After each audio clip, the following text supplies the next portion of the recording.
আভূষণ, কার না ভালো লাগে এই আভূষণ? আমরা পরিশ্রম করি, ধন অর্জন করি, আর আভূষণ কিনে থাকি, কখনো নিজের জন্য, কখনো বা তাদের জন্য যাকে আমরা ভালোবাসি, বা তাদের জন্য যাকে আমরা সম্মান করি। হয়তো সেই জন্যই সীতা চূড়ামণি ধারণ করেছিলেন এবং আমি সামন্তকমণি। কিন্তু এটাই কি সেই প্রকৃত আভূষণ যা আপনার মূল্য বৃদ্ধি করে? না। শ্রীরামের আভূষণ হল ওনার নম্র ভদ্র ব্যবহার। মাতা সীতার আভূষণ হল ওনার সততা, ওনার নিষ্ঠা, ওনার ত্যাগ। অর্জুনের আভূষণ ছিল ওনার একাগ্রতা। রাধার আভূষণ ওনার প্রেম। এই আভূষণ কোথাও নেই, আপনার মনে আছে। যদি আপনার মনে মিষ্টতা থাকে, তা শান্ত হয়, তাতে সততা থাকে, নিষ্ঠা থাকে এবং প্রেম থাকে, তাহলে আপনার অন্য আর কোনো আভূষণের কোনো প্রয়োজন নেই।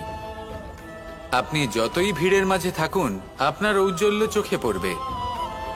আসুন আর আমার সাথে ভালোবেসে বলুন, রাধা রাধা। পায়েস হলো আমার বিশেষ প্রিয়। এর মধুর স্বাদ মনকে প্রফুল্ল করে তোলে। ছোটবেলায় মা আমার জন্য পায়েস বানাতেন এবং আমাকে বলতেন যে গরম থাকতে থাকতে খেয়ে নে কানাই, ঠান্ডা হয়ে গেলে ভালো লাগবে না। কিন্তু আমিও দুষ্টু ছিলাম, ঠান্ডা হওয়া পর্যন্ত অপেক্ষা করতাম, আর ঠান্ডা হয়ে যাওয়ার পরে মার কাছে যেতাম আর ওনাকে বলতাম যে মা, পায়েস তো ঠান্ডা হয়ে গেছে, এটা গরম করে দিন। তখন মা হাসতেন আর বলতেন যে পায়েস না হয় আমি আবার গরম করে দেব কানাই, কিন্তু এর মধুর স্বাদ, সেই মিষ্টত্ব, সেই সুবাস, সেটা আবার ফিরে আসবে না। কথাটা সত্যি। আর এই সত্যটাই আমাদেরও জীবনের সত্য।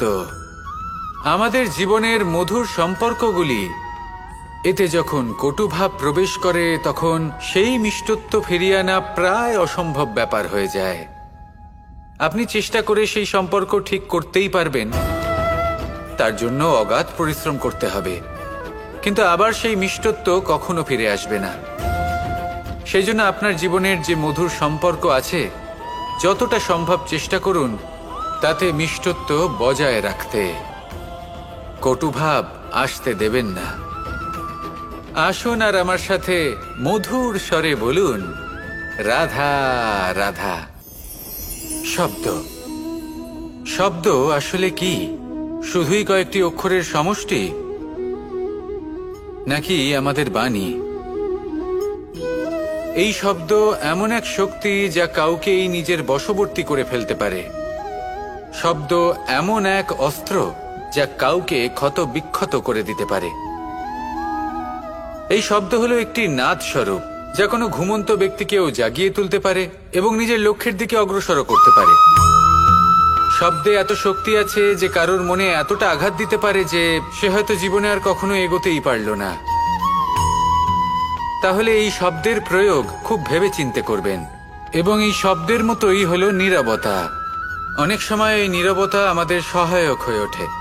অনেক সময় এটা আমাদের অনুশোচনাকে অনেক বেশি বাড়িয়ে তুলতে পারে। ভীষ্ম পিতামহ, অঙ্গরাজ কর্ণ, যখন দ্রৌপদীর বস্ত্রহরণ হচ্ছিল, তখন এনারা নীরব ছিলেন।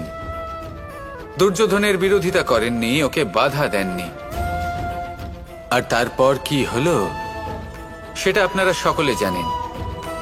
দেখতে গেলে নীরবতা চুপ করে থাকা, কিন্তু যদি কোনো দুষ্টের সামনে চুপ করে থাকেন, যদি তার বিরোধিতা না করতে পারেন, তাহলে এই নীরবতাই অনেক বড় পাপের আকার ধারণ করে। মনে রাখবেন আর আমার সাথে ভালোবেসে বলবেন, রাধা রাধা। মহাভারতে অনেক যোদ্ধারা অংশগ্রহণ করেছিলেন। সবাই ছিলেন শ্রেষ্ঠ কুলের। কেউ কেউ ছিলেন বড় বড় রাজ্যের রাজা, কেউ কেউ ছিলেন দেবতার পুত্র। এনারা সবাই অংশ নিয়েছিলেন। এনারা সবাই শ্রেষ্ঠ কুলের, প্রত্যেকে ভালো পরিবেশ পেয়েছেন। কিন্তু সেখানেই অন্যদিকে ছিল বারবারিক, অসুরপুত্র বারবারিক। এবং এই অসুরপুত্র বারবারিকই এই সময় দাঁড়িয়ে ভগবান রূপে স্থাপিত হয়ে আছেন। পুজো করা হয় তাকে।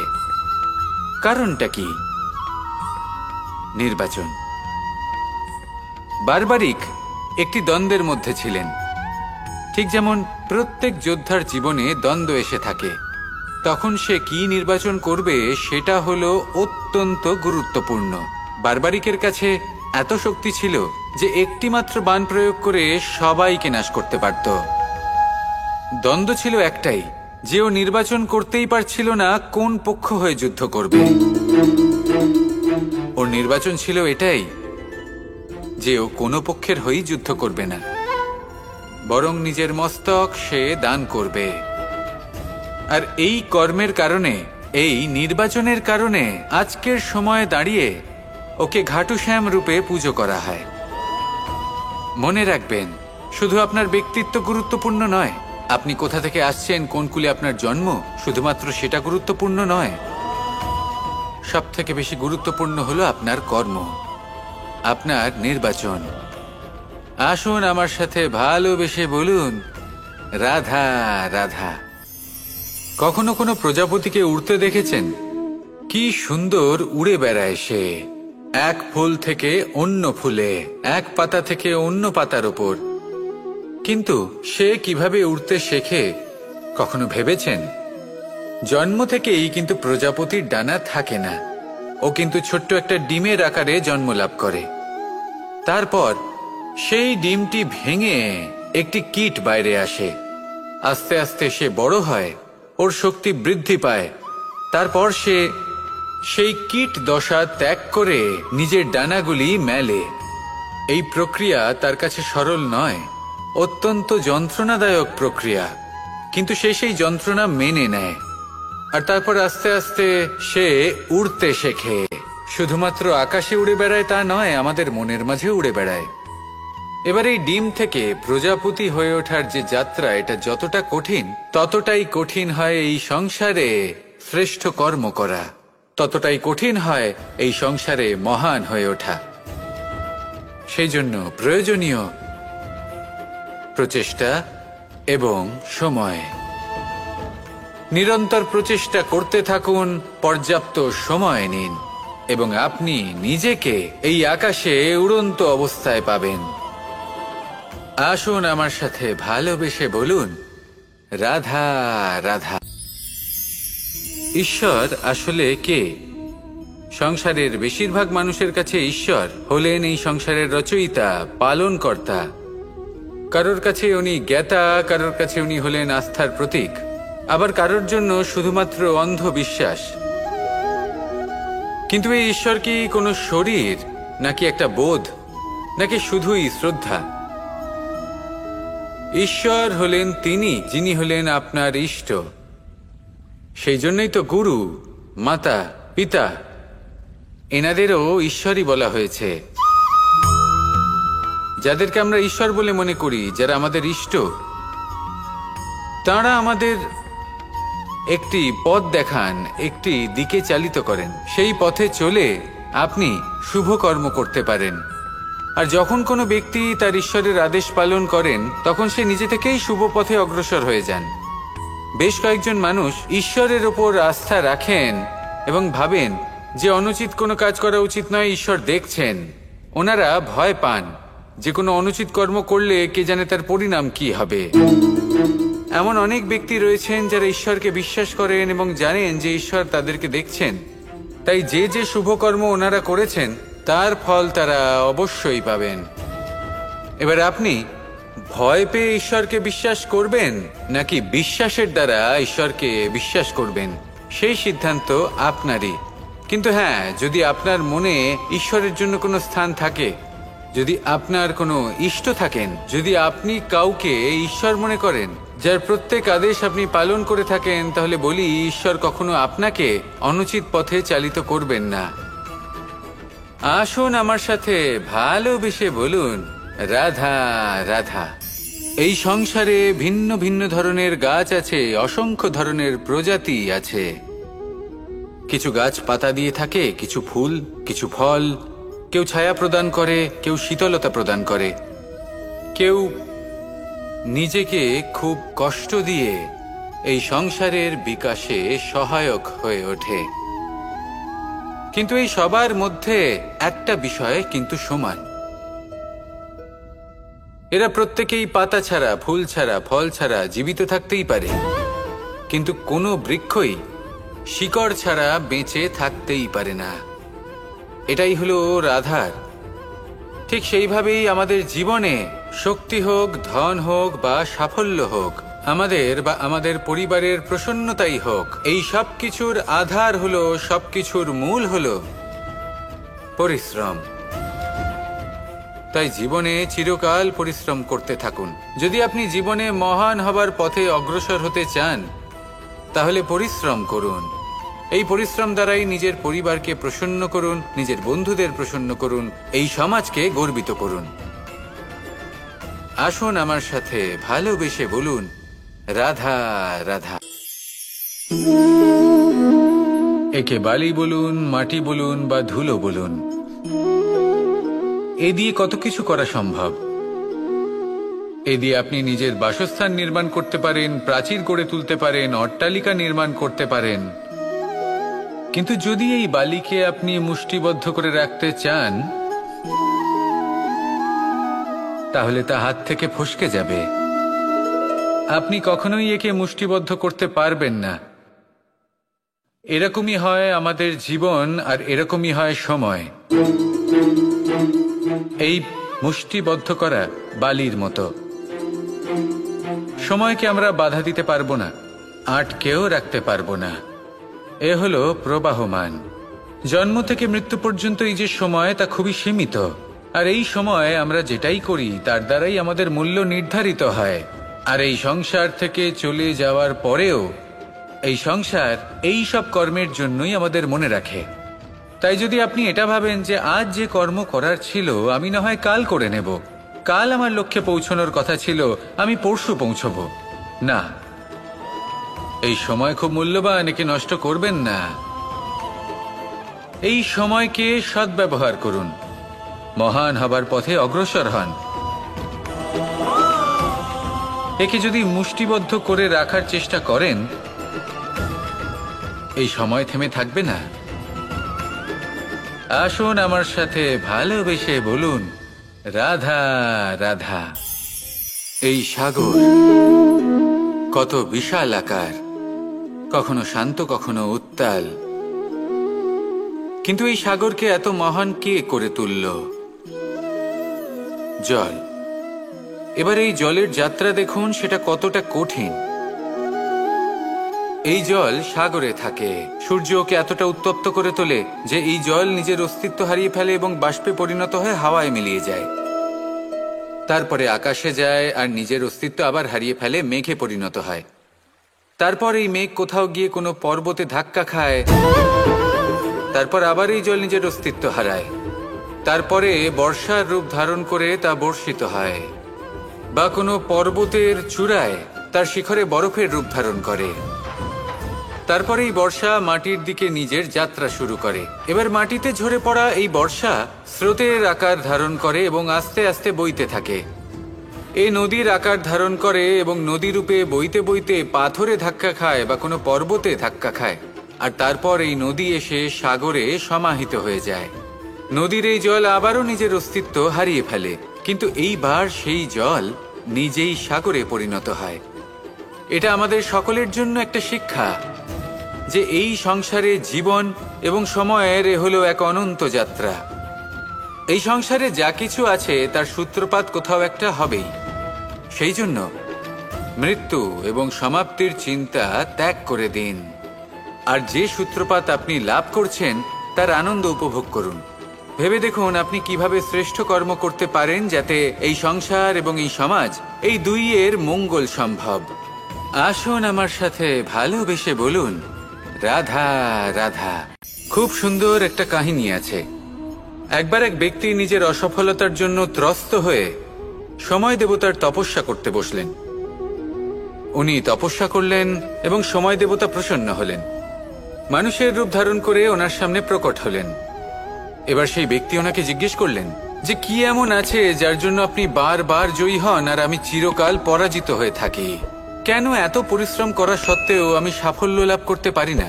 তখন সময় দেবতা উত্তর দিলেন যে দিন হোক বা রাত, ঝড় হোক বা ভূমিকম্প, রোদ হোক বা বৃষ্টি হোক, সময়ের সূত্রপাত হোক বা প্রলয়, আমি থামি না, আমি চলতেই থাকি। আর সেই জন্য যিনি থেমে যান তিনি পরাজিত হন, আর আমি জয়ী হই।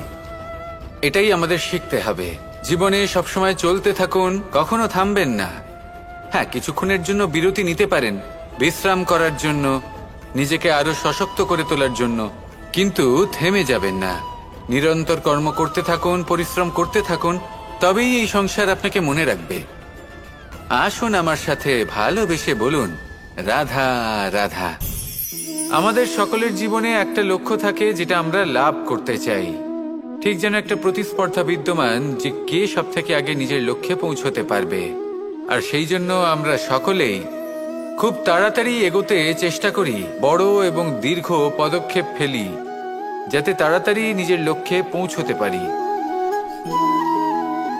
কিন্তু এক অত্যন্ত গুরুত্বপূর্ণ বিষয় আছে, সবসময় লক্ষ্য সামনে থাকবে না, কখনো কখনো তা খুঁজতে হয়। এই যাত্রা খুব কঠিন হতে পারে। আর ঠিক এই কারণেই সবসময় দ্রুত গতিতে চলা বা তাড়াতাড়ি পথে চলা সেটা আবশ্যক নয়। তার থেকেও বেশি গুরুত্বপূর্ণ হলো ভেবেচিন্তে তারপর পথ চলা।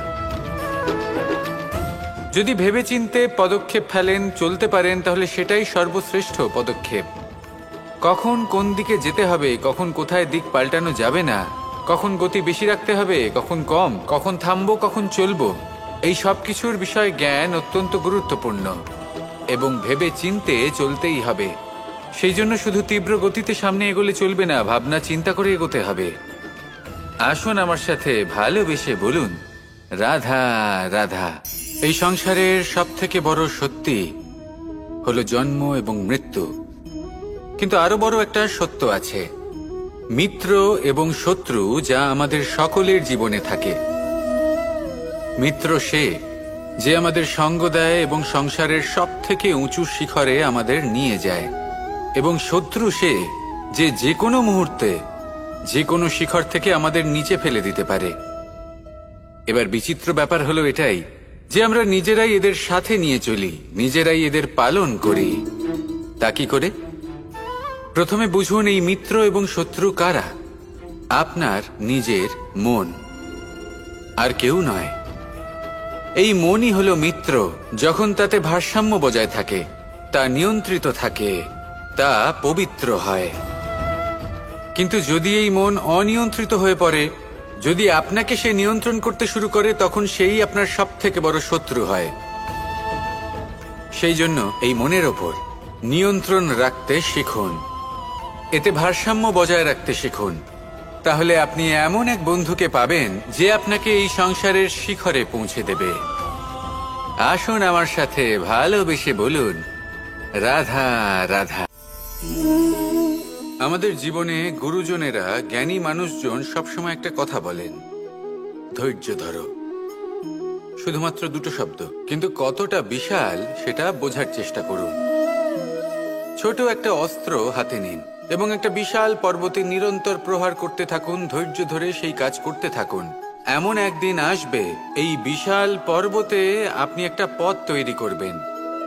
কোনো ধনুর্ধর যখন নিজের বিদ্যা অর্জন করেন, তখন তাকেও ধৈর্য ধরতে হয়, তার নিজেকে সময় দিতে হয়, তবেই সে ধনুর্বিদ্যা শিখতে পারে। সেইভাবে আমাদের জীবনেও ধৈর্য ধরার খুব প্রয়োজন। পরিবারে ধৈর্য রাখতে পারলে তাহলে আস্তে আস্তে দেখবেন প্রেম বৃদ্ধি পাচ্ছে। সমাজে যদি ধৈর্য রাখতে পারেন, তাহলে আস্তে আস্তে এই সমাজ আপনাকে সম্মান করবে। যদি নিজের জীবনে ধৈর্য রাখতে পারেন, তাহলে নিজে থেকেই আত্মবিশ্বাস বাড়বে, নিজের বিকাশ হবে। জীবনে সবই সম্ভব যদি ধৈর্য রাখতে পারেন। হয়তো আস্তে আস্তে হবে, কিন্তু হবে অবশ্যই। শুধু ধৈর্য রাখুন, কারণ ধৈর্যই সব থেকে বড় পুঁজি। আসুন আর আমার সাথে ভালোবেসে বলুন, রাধা রাধা। অনেক সময় আমরা জীবনে অনেক মানুষকে এমন বলতে শুনে থাকি যে আমি অসফল হয়েছি কারণ আমার সময় ভালো যাচ্ছিল না। আমি এই জিনিসটা লাভ করতে চাইছিলাম কিন্তু করতে পারলাম না কারণ আমার সময়টা ভালো যাচ্ছিল না। আমি আমার জীবনে ওই মহান কাজটা করতে চাইছিলাম কিন্তু করতে পারলাম না। কেন? কারণ আমার সময়টা ভালো যাচ্ছিল না। কিন্তু যে মুহূর্তে ভালো সময় আমার জীবনে আসবে, আমি সব কিছু প্রাপ্ত করব। এমন প্রায় প্রত্যেকেই বলেন। আসুন একটা কথা বোঝা যাক। একজন মালিকে দেখুন, সে প্রত্যেক দিন গাছের সেবা করে, তাকে জল দেয়, তার যত্ন আত্তি করে। কেন প্রত্যেক দিন সেই গাছ ফল দেয় না? সঠিক সময় এলে তবেই সেই গাছ ফল দেয়, কিন্তু প্রত্যেক দিন মালি তার সেবা করে, তাকে যত্ন করে। শুধুমাত্র তখন করে না যখন সেই গাছ ফল দিতে সক্ষম। আর যদি মালি গাছের যত্ন প্রতিদিন না করে, তাহলে হয়তো সেই গাছ ফল দিতেই পারবে না। এটাই হলো আমাদের জন্য একটা শিক্ষা। যখন সময় আমাদের জন্য অপেক্ষা করে না, তখন আপনি সময়ের জন্য কেন অপেক্ষা করছেন? ভালো সময়ের জন্য অপেক্ষা করবেন না। ভালো এবং শুভ কর্ম দ্বারা ভালো সময়কে নিজের কাছে টেনে আনুন। নিরন্তর কর্ম করুন, পরিশ্রম করতে থাকুন। শুভ সময় আপনা থেকেই আপনার কাছে আসবে। আসুন আমার সাথে ভালোবেসে বলুন, রাধা রাধা। আমাদের জীবনে যখনই আমরা কোনো বড় দায়িত্বের সম্মুখীন হই, তখন আমরা তার থেকে দূরে পালাই। আর এই অজুহাত দিই যে না না, এত বেশি ভার বহন করার যোগ্যতা আমার নেই, আমি করতেই পারবো না। দেখুন, এই সংসারে ভিন্ন ভিন্ন ধরনের গাছ আছে, ছোট গাছ, বড় গাছ। কিন্তু বটগাছের মতো বড় এবং নিবিড় গাছ আর একটাও নেই।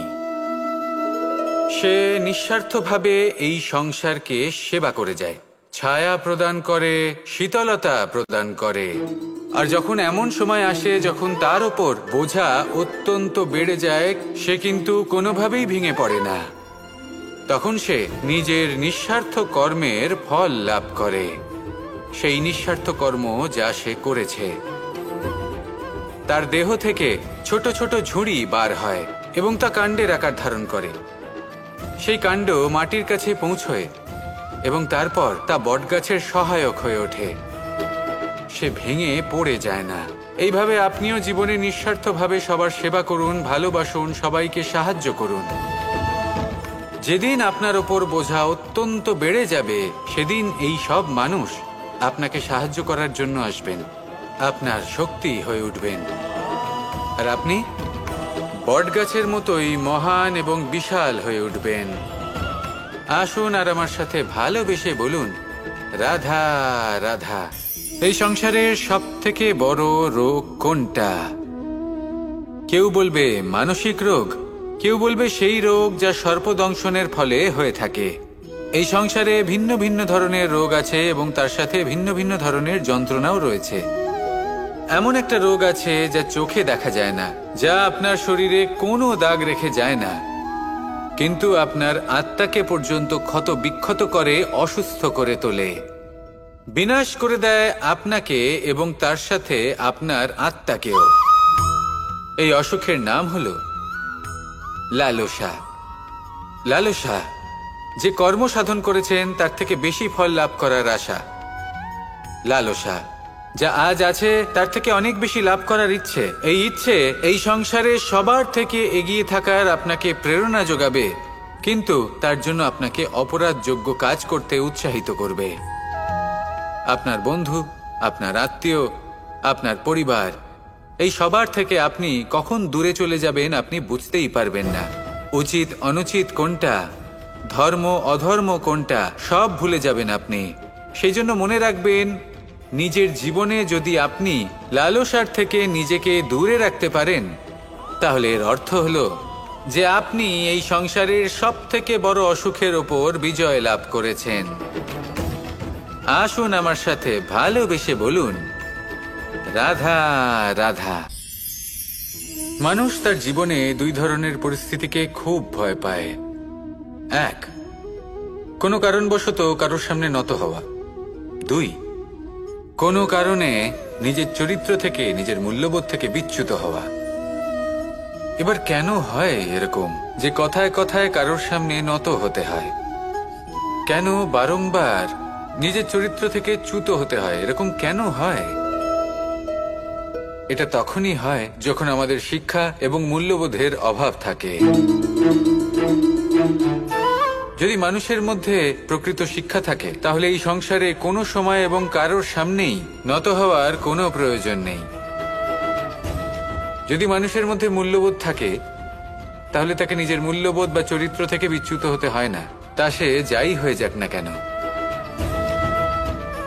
কোনো বালককে যদি জন্ম থেকেই সুশিক্ষার অধিকারী করা হয়, শিক্ষিত করা হয়, মূল্যবোধের অধিকারী করা হয়, তবে সে এই সংসারে এমন কর্ম করবে যাতে সে নিজেকে, নিজের পরিবারকে, সমগ্র সমাজকে গর্বিত করতে পারে। শিক্ষা লাভ করুন, মূল্যবোধ লাভ করুন এবং আমার সাথে ভালোবেসে বলুন, রাধা রাধা। একটা শব্দ আছে, পরিস্থিতি। অনেক মানুষের মুখে আমরা এই শব্দ শুনি। জীবনে যখন অসফল হই, দুঃখ আসে, সংকট আসে, কোনো বিপদ ঘনিয়ে আসে, তখন সমস্ত দোষ আমরা পরিস্থিতির ওপর চাপিয়ে দিই। আর দেখতে গেলে কোথাও না কোথাও ঠিকই করি। এই পরিস্থিতি প্রত্যেক দিনের মতো পাল্টাতে থাকে, কিন্তু এই দিন, এই রাত, এমন কেউ আছেন যিনি এর ওপরেও নিয়ন্ত্রণ সাধন করেন, আর তিনি হলেন সূর্য। ঠিক সেই রকমই আমাদের জীবনেও সূর্য হলো এই মন। যদি এই মনের উপর আমরা নিয়ন্ত্রণ করতে পারি তাহলে আমরা জীবনকেও নিয়ন্ত্রণ করতে পারবো। প্রথমে এই মনের রাজা হয়ে উঠতে হবে।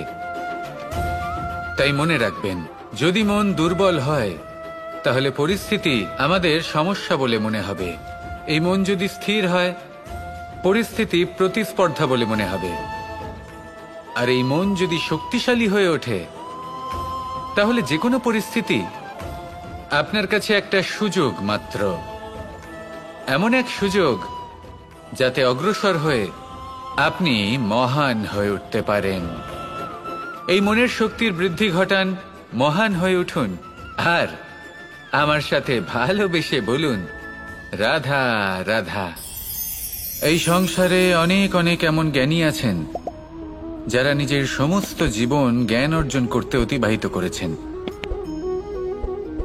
এই সংসারে এমন কোনো বেদ নেই, কোনো পুরাণ নেই, কোনো শাস্ত্র নেই, কোনো ভাষা নেই যা ওনারা জানেন না। এমন কোনো বিষয় নেই যা নিয়ে ওনারা কোনো বক্তব্য রাখতে পারবেন না। কিন্তু আমরা এই সকল জ্ঞানীকে কি ভালোবাসতে পারি? এনাদের সকলকে সম্মান করতে পারি না। কারণটা কি? দেখুন, বেদ পড়া একটি আলাদা বিষয়, বেদনা বুঝতে পারা অন্য ব্যাপার। এবং বেদনা বোঝার জন্য, সেই জ্ঞান লাভ করার জন্য আপনাকে মন থেকে করুণা এবং প্রেমের সঠিক অর্থ বুঝতে হবে। সামনের ব্যক্তির বেদনা বুঝতে হবে, তার যন্ত্রণাকে বুঝতে হবে। তারপর যে জ্ঞান আপনি অর্জন করেছেন বেদ থেকে, পুরাণ থেকে, শাস্ত্র থেকে, তা প্রয়োগ করে তার বেদনার নিবারণ করা, সেটা বেশি গুরুত্বপূর্ণ। সেই জন্য জীবনে শুধুমাত্র শাস্ত্র এবং বেদ পড়ে জ্ঞান অর্জন করতে সময় নষ্ট করবেন না। মন থেকে প্রেমের কি অর্থ সেই বিষয়ে জ্ঞান লাভ করার চেষ্টা করুন, করুণাও বুঝতে চেষ্টা করুন। একজন শ্রেষ্ঠ ব্যক্তি হয়ে উঠুন আর আমার সাথে ভালোবেসে বলুন, রাধা রাধা। আমাদের জীবনে অনেক ধরনের ব্যক্তি এসে থাকেন। কেউ কেউ আমাদের সাথে থেকে যান, কেউ আমাদের থেকে দূরে চলে যান। কেউ ভালো মানুষ হন, কেউ খারাপ মানুষ। কিন্তু আমরা সবসময় সেই সময়টাকে নিয়ে দুঃখ প্রকাশ করি যখন আমাদের জীবনে কোনো খারাপ ব্যক্তি প্রবেশ করেন। তারা আমাদের খারাপ অনুভূতি দেন, দুঃখ দেন, কষ্ট দেন। আমরা সবাই তাকে ভালো মন্দ কথা বলি। কিন্তু কেন? এমন বিভিন্ন ধরনের মানুষ, খারাপ মানুষ, ভালো মানুষ, সবার জীবনেই আসেন এবং সকলকেই একটা অমূল্য শিক্ষা দান করে যান। এবার আপনি নিজেই ভেবে দেখুন, জীবনে যখন প্রথমবার আপনি আগুন স্পর্শ করেছিলেন তখন আপনি একটা শিক্ষা লাভ করেছিলেন যে আমাকে আগুনের থেকে একটু দূরে থাকতে হবে। তারপর আস্তে আস্তে আপনি শিখলেন যে কিভাবে এই আগুনকে নিয়ন্ত্রণে রাখতে হবে। তারপর আপনি শিখলেন যে কিভাবে নিজের জীবনে তাকে প্রয়োগ করতে হবে, তা সে অন্ধকারে প্রকাশ লাভ করার জন্য হোক বা খাবার বানানোর জন্য। সেইভাবেই কোনো খারাপ ব্যক্তি যখন আপনার জীবনে আসে, কোনো শিক্ষা দিয়ে যান, তার প্রতি কৃতজ্ঞ থাকুন। তার বিষয় খারাপ ভাবার বা খারাপ অনুভূতি নিয়ে থাকার কোনো প্রয়োজন নেই। সেই শিক্ষা লাভ করুন। ইতিবাচক মনোভাব নিয়ে জীবনের সামনে এগোতে থাকুন। কেউ নেই যিনি আপনাকে বাধা দিতে পারেন। আসুন আমার সাথে ভালোবেসে বলুন, রাধা রাধা। আভূষণ, কার না ভালো লাগে এই আভূষণ? আমরা পরিশ্রম করি, ধন অর্জন করি, আর আভূষণ কিনে থাকি, কখনো নিজের জন্য, কখনো বা তাদের জন্য যাকে আমরা ভালোবাসি, বা তাদের জন্য যাকে আমরা সম্মান করি। হয়তো সেই জন্যই সীতা চূড়ামণি ধারণ করেছিলেন এবং আমি সামন্তকমণি। কিন্তু এটাই কি সেই প্রকৃত আভূষণ যা আপনার মূল্য বৃদ্ধি করে? না। শ্রীরামের আভূষণ হলো ওনার নম্র ভদ্র ব্যবহার। মাতা সীতার আভূষণ হলো ওনার সততা, ওনার নিষ্ঠা, ওনার ত্যাগ। অর্জুনের আভূষণ ছিল ওনার একাগ্রতা। রাধার আভূষণ ওনার প্রেম। এই আভূষণ কোথাও নেই, আপনার মনে আছে। যদি আপনার মনে মিষ্টতা থাকে, তা শান্ত হয়, তাতে সততা থাকে, নিষ্ঠা থাকে এবং প্রেম থাকে, তাহলে আপনার অন্য আর কোনো আভূষণের কোনো প্রয়োজন নেই। আপনি যতই ভিড়ের মাঝে থাকুন, আপনার ঔজ্জ্বল্য চোখে পড়বে। আসুন আর আমার সাথে ভালোবেসে বলুন, রাধা রাধা। পায়েস হলো আমার বিশেষ প্রিয়। এর মধুর স্বাদ মনকে প্রফুল্ল করে তোলে। ছোটবেলায় মা আমার জন্য পায়েস বানাতেন এবং আমাকে বলতেন যে গরম থাকতে থাকতে খেয়ে নে কানাই, ঠান্ডা হয়ে গেলে ভালো লাগবে না। কিন্তু আমিও দুষ্টু ছিলাম, ঠান্ডা হওয়া পর্যন্ত অপেক্ষা করতাম, আর ঠান্ডা হয়ে যাওয়ার পরে মার কাছে যেতাম আর ওনাকে বলতাম যে মা, পায়েস তো ঠান্ডা হয়ে গেছে, এটা গরম করে দিন। তখন মা হাসতেন আর বলতেন যে পায়েস না হয় আমি আবার গরম করে দেব কানাই, কিন্তু এর মধুর স্বাদ, সেই মিষ্টত্ব, সেই সুবাস, সেটা আবার ফিরে আসবে না। কথাটা সত্যি। আর এই সত্যটাই আমাদেরও জীবনের সত্য। আমাদের জীবনের মধুর সম্পর্কগুলি, এতে যখন কটুভাব প্রবেশ করে, তখন সেই মিষ্টত্ব ফিরিয়ে আনা প্রায় অসম্ভব ব্যাপার হয়ে যায়। আপনি চেষ্টা করে সেই সম্পর্ক ঠিক করতেই পারবেন, তার জন্য অগাধ পরিশ্রম করতে হবে, কিন্তু আবার সেই মিষ্টত্ব কখনো ফিরে আসবে না। সেই জন্য আপনার জীবনের যে মধুর সম্পর্ক আছে, যতটা সম্ভব চেষ্টা করুন তাতে মিষ্টত্ব বজায় রাখতে। কটুভাব আসতে দেবেন না। আসুন আর আমার সাথে মধুর স্বরে বলুন, রাধা রাধা। শব্দ, শব্দ আসলে কি? শুধুই কয়েকটি অক্ষরের সমষ্টি, নাকি আমাদের বাণী? এই শব্দ এমন এক শক্তি যা কাউকেই নিজের বশবর্তী করে ফেলতে পারে। শব্দ এমন এক অস্ত্র যা কাউকে ক্ষত বিক্ষত করে দিতে পারে। এই শব্দ হলো একটি নাদ স্বরূপ, যা কোনো ঘুমন্ত ব্যক্তিকেও জাগিয়ে তুলতে পারে এবং নিজের লক্ষ্যের দিকে অগ্রসর করতে পারে। শব্দে এত শক্তি আছে যে কারোর মনে এতটা আঘাত দিতে পারে যে সে হয়তো জীবনে আর কখনো এগোতেই পারল না। তাহলে এই শব্দের প্রয়োগ খুব ভেবে চিন্তে করবেন। এবং এই শব্দের মতোই হলো নীরবতা। অনেক সময় এই নীরবতা আমাদের সহায়ক হয়ে ওঠে। অনেক সময় এটা আমাদের অনুশোচনাকে অনেক বেশি বাড়িয়ে তুলতে পারে। ভীষ্ম পিতামহ, অঙ্গরাজ কর্ণ, যখন দ্রৌপদীর বস্ত্রহরণ হচ্ছিল, তখন এনারা নীরব ছিলেন। দুর্যোধনের বিরোধিতা করেননি, ওকে বাধা দেননি। আর তারপর কি হলো সেটা আপনারা সকলে জানেন। দেখতে গেলে নীরবতা চুপ করে থাকা, কিন্তু যদি কোনো দুষ্টের সামনে চুপ করে থাকেন, যদি তার বিরোধিতা না করতে পারেন, তাহলে এই নীরবতাই অনেক বড় পাপের আকার ধারণ করে। মনে রাখবেন আর আমার সাথে ভালোবেসে বলবেন, রাধা রাধা। মহাভারতে অনেক যোদ্ধারা অংশগ্রহণ করেছিলেন। সবাই ছিলেন শ্রেষ্ঠ কুলের। কেউ কেউ ছিলেন বড় বড় রাজ্যের রাজা, কেউ কেউ ছিলেন দেবতার পুত্র। এনারা সবাই অংশ নিয়েছিলেন। এনারা সবাই শ্রেষ্ঠ কুলের, প্রত্যেকে ভালো পরিবেশ পেয়েছেন। কিন্তু সেখানেই অন্যদিকে ছিল বারবারিক।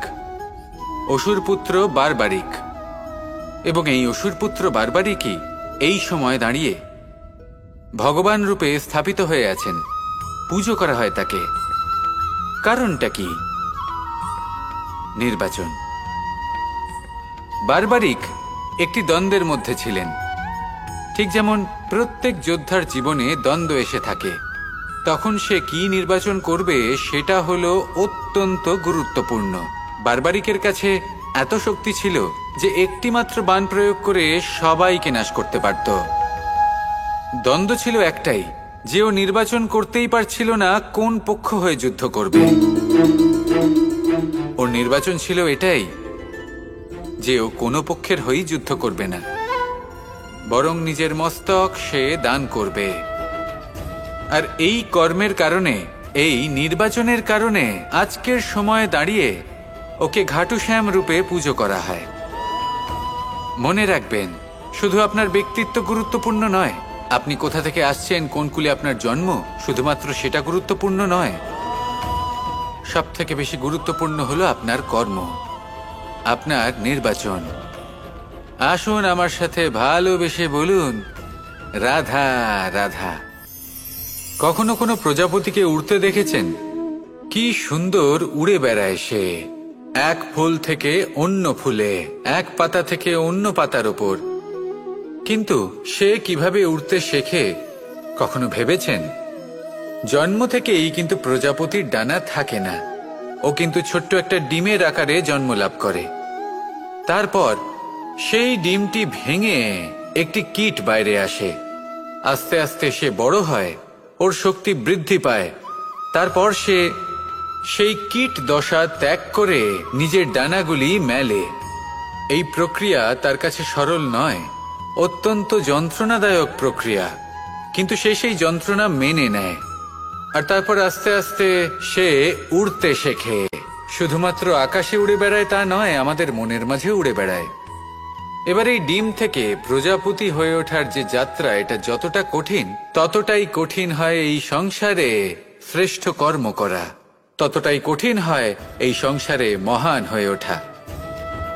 সেই জন্য প্রয়োজনীয় প্রচেষ্টা এবং সময়। নিরন্তর প্রচেষ্টা করতে থাকুন, পর্যাপ্ত সময় নিন, এবং আপনি নিজেকে এই আকাশে উড়ন্ত অবস্থায় পাবেন। আসুন আমার সাথে ভালোবেসে বলুন, রাধা রাধা। ঈশ্বর আসলে কে? সংসারের বেশিরভাগ মানুষের কাছে ঈশ্বর হলেন এই সংসারের রচয়িতা, পালনকর্তা। কারোর কাছে উনি জ্ঞাতা, কারোর কাছে উনি হলেন আস্থার প্রতীক, আবার কারোর জন্য শুধুমাত্র অন্ধ বিশ্বাস। কিন্তু এই ঈশ্বর কি কোনো শরীর, নাকি একটা বোধ, নাকি শুধুই শ্রদ্ধা? ঈশ্বর হলেন তিনি যিনি হলেন আপনার ইষ্ট। সেই জন্যই তো গুরু, মাতা, পিতা এনাদেরও ঈশ্বরই বলা হয়েছে। যাদেরকে আমরা ঈশ্বর বলে মনে করি, যারা আমাদের ইষ্ট, তাঁরা আমাদের একটি পথ দেখান, একটি দিকে চালিত করেন। সেই পথে চলে আপনি শুভ কর্ম করতে পারেন। আর যখন কোনো ব্যক্তি তার ঈশ্বরের আদেশ পালন করেন, তখন সে নিজে থেকেই শুভ পথে অগ্রসর হয়ে যান। বেশ কয়েকজন মানুষ ঈশ্বরের ওপর আস্থা রাখেন এবং ভাবেন যে অনুচিত কোনো কাজ করা উচিত নয়, ঈশ্বর দেখছেন। ওনারা ভয় পান যে কোনো অনুচিত কর্ম করলে কে জানে তার পরিণাম কি হবে। এমন অনেক ব্যক্তি রয়েছেন যারা ঈশ্বরকে বিশ্বাস করেন এবং জানেন যে ঈশ্বর তাদেরকে দেখছেন, তাই যে যে শুভ কর্ম ওনারা করেছেন তার ফল তারা অবশ্যই পাবেন। এবার আপনি ভয় পেয়ে ঈশ্বরকে বিশ্বাস করবেন, নাকি বিশ্বাসের দ্বারা ঈশ্বরকে বিশ্বাস করবেন, সেই সিদ্ধান্ত আপনারই। কিন্তু হ্যাঁ, যদি আপনার মনে ঈশ্বরের জন্য কোনো স্থান থাকে, যদি আপনার কোনো ইষ্ট থাকেন, যদি আপনি কাউকে ঈশ্বর মনে করেন, যার প্রত্যেক আদেশ আপনি পালন করে থাকেন, তাহলে বলি, ঈশ্বর কখনো আপনাকে অনুচিত পথে চালিত করবেন না। আসুন আমার সাথে ভালোবেসে বলুন, রাধা রাধা।